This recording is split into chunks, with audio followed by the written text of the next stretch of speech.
दर्शन करने का सौभाग्य प्राप्त हुआ, आरती और पूजन करने का भी अवसर प्राप्त हुआ। अक्षय वट, सरस्वती कूप आदि की सुंदरीकरण की योजना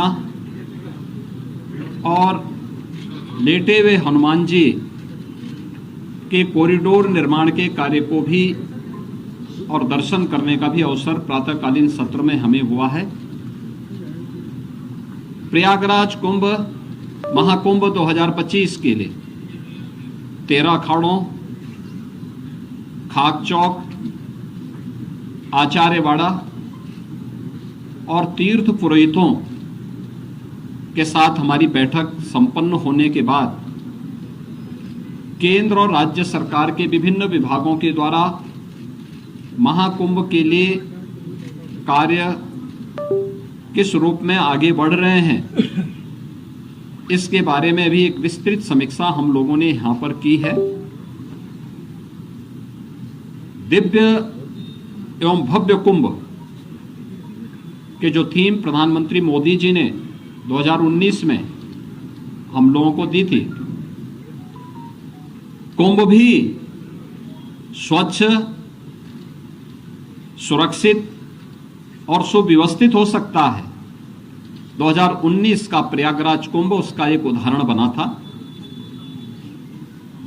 वह एक्सपीरियंस उत्तर प्रदेश टीम के पास है और उस अनुभव का लाभ लेते हुए 2025 के महाकुंभ की तैयारी युद्ध स्तर पर आगे बढ़ चुकी है।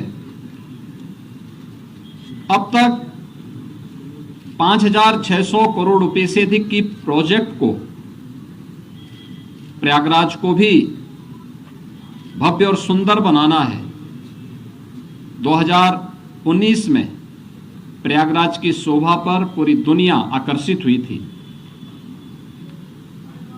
लगभग 24 करोड़ श्रद्धालु जनों ने प्रयागराज आकर के संगम में स्नान किया था और इतने बड़े आध्यात्मिक और सांस्कृतिक आयोजन में सहभागी बने थे। लगभग 100 के आसपास देशों के राजनयिकों ने भी यहां पर आकर के इस बड़े आयोजन में भागीदार बनकर के भारत की आध्यात्मिक और समृद्ध सांस्कृतिक परंपराओं का अवलोकन करने का उन्हें भी अवसर प्राप्त हुआ था। और उसी को और भव्य रूप देने के लिए हम लोगों ने यह कार्रवाई विभिन्न विभागों ने प्रारंभ की है, जिसमें उत्तर प्रदेश सरकार के साथ साथ केंद्र सरकार के भी रेलवे के द्वारा, एयरपोर्ट अथॉरिटी के द्वारा, भारतीय राष्ट्रीय राजमार्ग प्राधिकरण के द्वारा और भी अन्य विभागों के द्वारा मिलकर के बेहतरीन तरीके से अपने कार्यों को आगे बढ़ाया जा रहा है। यद्यपि जब कुंभ का आयोजन होता है तो उस समय संगम में जल का जो स्तर होता है उस समय लगभग ये 8 से 10 हजार क्यूसिक वाटर वहां पे होता है। आज प्रातःकालीन सत्र में हम लोगों ने देखा है जल की मात्रा भी लगभग 2.25 लाख से लेकर 2.5 लाख क्यूसिक वाटर अभी यहाँ पे जल है। जल को रिसीट होने में अभी 10-12 दिन लग सकता है, लेकिन कुंभ की तैयारी में, महाकुंभ की तैयारी में फिलहाल कोई बाधा नहीं है।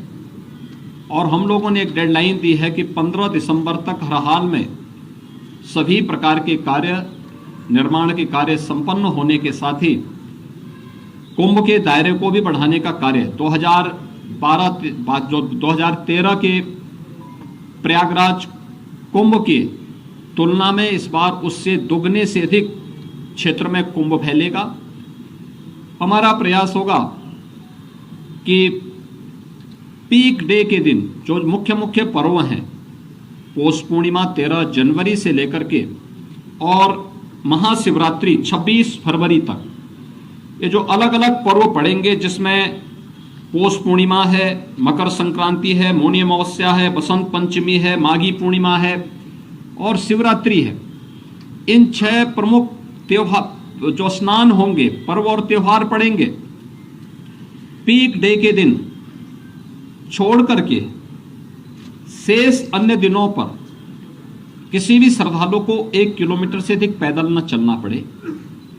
7,000 से अधिक परिवहन निगम की बसेज, शटल बसेज यहाँ पे सेवा के लिए लगाई जाएंगी, इलेक्ट्रिक बसेज लगाई जाएंगी और भी व्यवस्था यहाँ पर हम लोग देने का कार्य कर रहे हैं। प्रयागराज महाकुंभ के बहाने एक भव्य और दिव्य रूप में देखने को मिलेगा। सुरक्षा के लिए भी बेहतरीन तैयारियां की जा रही हैं। आर्टिफिशियल इंटेलिजेंस के टूल्स का भी इस्तेमाल किया जा रहा है और कहीं भी किसी भी प्रकार की कोई असुविधा नहीं होगी। जीरो प्लास्टिक के लक्ष्य को लेकर के प्रयागराज कुंभ को हम लेकर के चले हैं। जीरो लिक्विड डिस्चार्ज, किसी भी प्रकार का सॉलिड या लिक्विड डिस्चार्ज मां गंगा और यमुना में उस दौरान न हो, इसकी तैयारी। और जितने भी ड्रेनेज सेवर हैं ये सब तब तक टेप हो चुके होंगे या एसटीएफ में इन्हें डाइवर्ट करके या बायो रेमेडिएशन की पद्धति के माध्यम से हम उसे शुद्धिकरण के शुद्धिकरण से ही उससे डिस्चार्ज करेंगे। ये सारी सुविधाएं यहाँ पर हम लोग देने जा रहे हैं और मुझे पूरा विश्वास है कि प्रयागराज कुंभ 2019 ने एक मानक स्थापित किया था, उससे भी बड़े स्तर पर एक भव्य और दिव्य कुंभ को स्वच्छ, सुरक्षित और सुव्यवस्थित कुंभ के रूप में हमें स्थापित करने में सफलता प्राप्त होगी।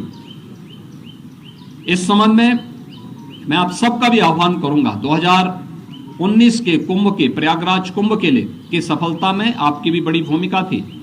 इस बार फिर से अपनी सकारात्मक भूमिका के साथ प्रयागराज को और भारत के सनातन धर्म के इस भव्य आयोजन को वैश्विक मंच तक पहुंचाने में आप सबका सकारात्मक योगदान होगा। आप सबको मैं एक बार फिर से धन्यवाद देता हूं, आपका अभिनंदन करता हूं। बहुत बहुत धन्यवाद जी। आज यहाँ पे लोगो भी, प्रयागराज महाकुंभ का लोगो जारी हुआ है। सर्वसिद्धि प्रदा कुंभ का जो 2019 में यहाँ का लोगो था, उसी व्यवस्था को आगे बढ़ा करके प्रयागराज जो महाकुंभ प्रयागराज 2025 का लोगो आज जारी हुआ।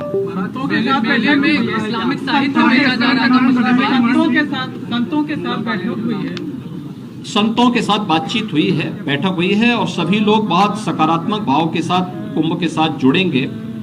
देखिए, प्रशासन और शासन की व्यवस्था एक नैतिक व्यवस्था के साथ जुड़ी है।